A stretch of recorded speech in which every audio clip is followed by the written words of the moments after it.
قال: جهاد في سبيل الله. قيل: ثم ماذا؟ قال: حج مبرور. رواه البخاري في صحيحه. ومنها أنه يطهر المرء من الذنوب فيرجع كأنه مولود جديد. ففي الصحيح عن أبي هريرة رضي الله عنه قال: قال رسول الله صلى الله عليه وسلم: من حج فلم يرفث ولم يفسق رجع كيوم ولدته أمه. فاشترط في القبول شرطان: عدم الفسق وهو المعاصي قولا وفعلا، والرفث الجماع ودواعيه. وثالثها أنه نوع من الجهاد في سبيل الله لما فيه من المشقة والتحمل وبذل الجهد والطاقة. فعن أم المؤمنين عائشة رضي الله تعالى عنها أنها قالت: يا رسول الله، نرى الجهاد أفضل العمل، أفلا نجاهد؟ قال: لا، لكن أفضل الجهاد وأجمله حج مبرور. والرابع من الفضائل والمنافع أن منازله وجزاءه أعلى الغرف والمنازل. ففي الصحيحين عن أبي هريرة رضي الله تعالى عنه مرفوعا: العمرة إلى العمرة والحج إلى الحج كفارة لما بينهما، والحج المبرور ليس له جزاء إلا الجنة، أو كما قال رسول الله صلى الله عليه وسلم: هنيئا لكم، هنيئا لكم لمن أكرمه الله سبحانه وتعالى، ولمن بادر وسارع فغفر الله ذنبه وستر عيبه وتجاوز عنه وقبل منه، فعاد كيوم ولدته أمه، ورفع منزلته وأعلى درجته، فهي شعيرة محدودة في أيام معدودة. أقول قولي هذا وأستغفر الله لي ولكم ولسائر المسلمين فاستغفروه إنه هو الغفور الرحيم.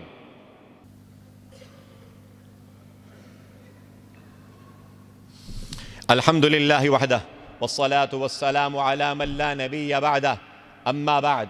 أعوذ بالله من الشيطان الرجيم. إن الله وملائكته يصلون على النبي يا أيها الذين آمنوا صلوا عليه وسلموا تسليما. اللهم صل على سيدنا ومولانا محمد عبدك ورسولك، وصل على المؤمنين والمؤمنات والمسلمين والمسلمات، وبارك على سيدنا ومولانا محمد وأزواجه وذريته. قال النبي صلى الله عليه وسلم: الله الله في أصحابي، لا تتخذوهم غرضا بعدي، فمن أحبهم فبحبي أحبهم، ومن أبغضهم فببغضي أبغضهم، وخير القرون قرني، ثم الذين يلونهم ثم الذين يلونهم، أو كما قال رسول الله صلى الله عليه وسلم.